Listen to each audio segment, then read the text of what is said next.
And to wrap us up, we have Miriam Yeung, who is the Executive Director of National Asian Pacific American Women's Forum, and which is the country's only progressive multi-issue organization dedicated to fighting for social justice and human rights for the Asian Pacific Islander women and girls.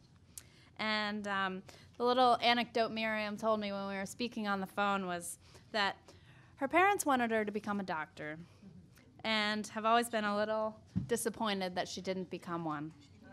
But they're starting to turn around now that they see that she can get her tickets, she can get them into the White House.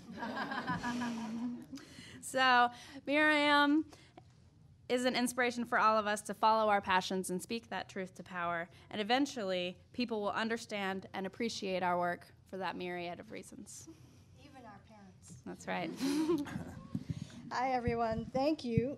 This is an amazing gathering and an amazing view. Like Meredith and I were saying, we need like a lounger to be able to kind of see everyone. Otherwise, our necks kind of hurt.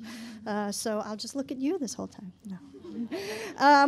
In addition to my bio, I should also say I'm 35 years old. I identify as genderqueer, a genderqueer woman and a lesbian and immigrant. And a parent, as many of you met Penelope and can hear her in the background right now. Shh.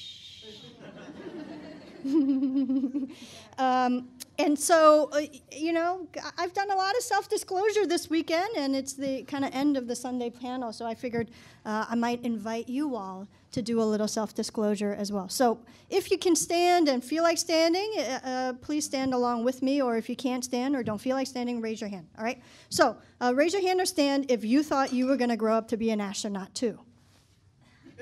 Yes. Raise your hand or stand up if you are under the age of 30. Whoa. Wow. Raise your hand or stand up if you are an immigrant. Okay.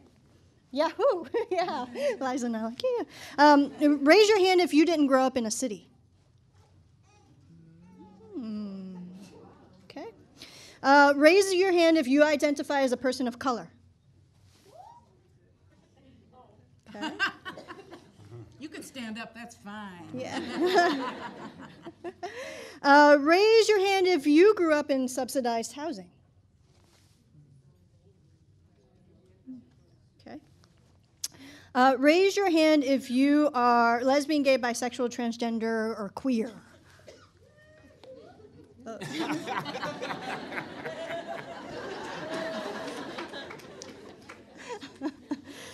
Raise your hand if you've ever been arrested. I know, right? Close, very close. Nice.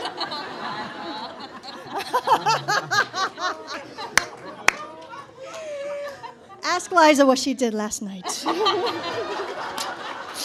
I guess everyone knows. Raise your hand if you have a visible or not visible disability. Okay. Thank you. Raise your hand if you speak another language other than English.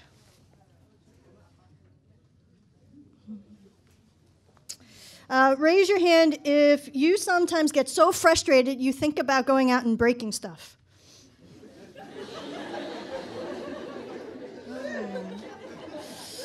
Raise your hand if you've ever considered moving to Canada.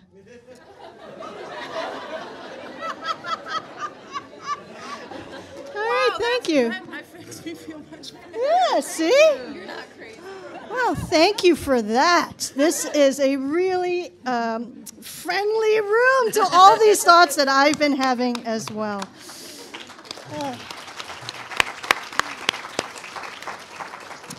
This is a great panel, particularly coming from my perspective at the National Asian Pacific American Women's Forum, since we've always been a multi-issue progressive organization. Our founding was actually at the Beijing Conference on Women about 14, 15 years ago, when over 100 Asian American activists from different fields like civil rights, economic rights, education, violence against women, they all found themselves in this Asian country and had this profound realization that there was no organized voice for themselves as Asian American women to participate in this UN convening.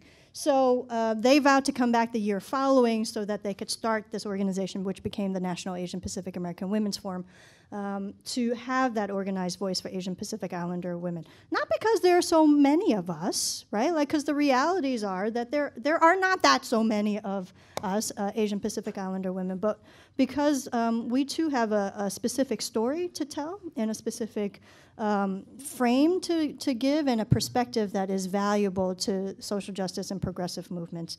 And because we are smaller, I think we have a unique skill set in learning and how to do coalition building, right? And how to work cross-movement, because that's so necessary to get any of our issues to move forward.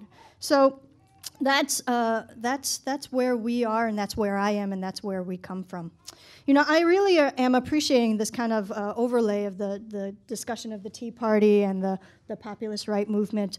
I have to be honest, I too am a little scared of the Tea Party movement, and a little scared of even folks in my life who I know who have brothers, you know, in Minnesota who are joining militias, right, or stocking up guns, or my ex-partner's mom in Maine, who during the elections said that that Obama was the Antichrist, and there are all these lies being spouted at us. But I have to also step back and say the vision of the Tea Party movement is not new to us, right? They're getting a lot more attention now because we happen to enjoy a Democratic majority, sort of, in the House and in the Senate. But this vision has been clearly articulated from the right for many, many, many years, right? And that's a vision of the individual liberty to amass wealth and power at the expense of people of color, women, poor people, immigrants. It's the onward march of Christian soldiers to make the United States a reflection of their God and their Son, and no room for secular values, right? It's the same old tired missionary position of sex and sexuality as only tied to reproduction and patriarchy.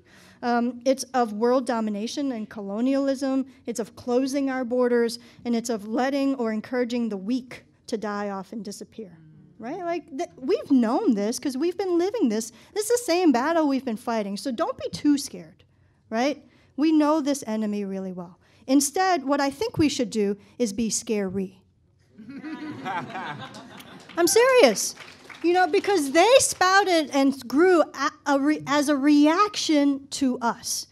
This room scares the bejeebas out of them. They're sitting in rooms kind of thinking about us in the same terms that we're painting them.